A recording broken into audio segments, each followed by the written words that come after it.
Ray today, and we've got a 2014 Transit Custom in for a couple of repairs. It's failed its MOT on lower suspension arm, rear bushes that failed. Now we all know that these can be a little bit of a pain in the ass. They seize in and God knows what. So I'm going to show you how to get them out the easy way. Now before we go getting the cutters out and one thing and another, we're going to give these bushes a little bit of a try.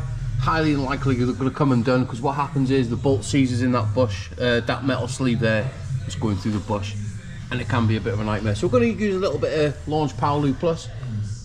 Just pop it in through the chassis reel there. You can get that bolt there at the top, and also just come through this little hole here. Give this front one a little bit of a squirt of Rooney as well. Now the front ones normally do come undone pretty easy. And what I like to do is wind them in and out, in and out, in and out, so you're cleaning that thread in the captive nut in the subframe. Let's move around to the back when I don't think this one's going to move at all.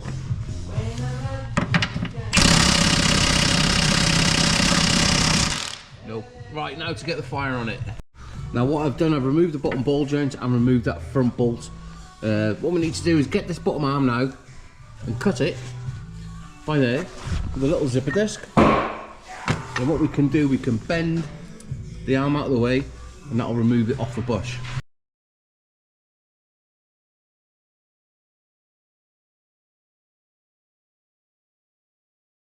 And there you have it. That is one lower suspension arm off. Fairly simple.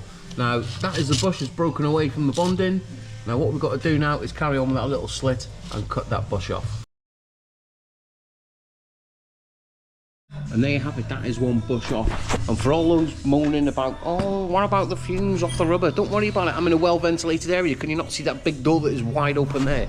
Now let's get round to the fun part, using a little bit of fire. Now when we come at it, because this side's close to the fuel filter, you want to be shooting the flame that way, and then once it's nice and hot, you need to leave it for a couple of seconds, put your mole grips on it like so, and then we can undo it, fingers crossed.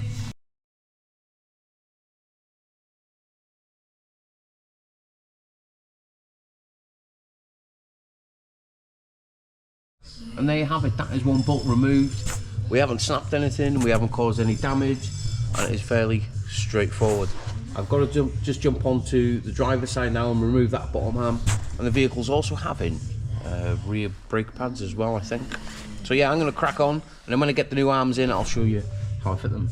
And just with a little bit of magic, the brand new bottom arms have turned up, and they are Borg and Beck. And the reason why I go for Borg and Beck is because you give you the new bolts to go with the arms. Now I'm not sure whether any other manufacturers do them, don't hold me to it. That's the reason why I use Borg and Beck, because I know they get these bolts. Now there's probably nothing wrong with them ones, you could probably clean them up, but however, we like to use new hardware. Now when I fit them, I'm going to use plenty of copper grease. Now you can see how long I've had this copper slip. It's many years old. But yeah, let's get these bolts absolutely smothered in them. And that is one bolt absolutely smothered in copper slip. Now if this arm needs to be changed again, which it will, it's going to come out fairly simple. Now for those that are going to say, oh that's too much copper grease, oh it's going to affect the torque, and it's a Ford Transit van, not a spaceship. These bolts are going to be plenty tight enough, and they will come undone with all that copper slip, so do not panic. And there we have it now, that is the new bottom arms fitted to the vehicle. There's plenty of copper grease, so if they ever need to come off again, they should come off fairly handy. Now I have dated them as well. Now when you're fitting lower suspension arms, you want to be fitting them as close as you can to a road position, because if they're down like that, when you tighten this bolt up, you can rip the bush when the wheels are lowered back down to the ground. But yeah, other than that bolt at the back being a bit tight on that sleeve, straightforward job. Let's move around now to the back. Now we've moved around to the back of the vehicle, we have removed the caliper and removed the pads.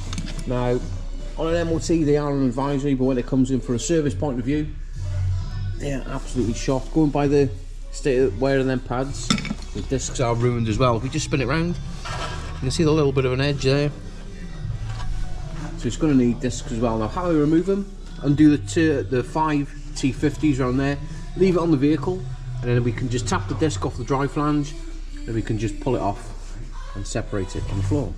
And then once you've removed it all off the axle, literally just drop it on the floor and it will separate itself. Now while I'm waiting for the new discs to turn up, because I haven't ordered them, we're going to just push the pots back on the calipers. Now finally the new discs have arrived. Now before we put them back to the flange, what we need to do, get our drill with a little bit of a wire brush on it and clean it round. Clean all the mating surfaces where the disc is going to touch, so when we're bolting it up it is nice and square. And that is one brake disc back on the vehicle.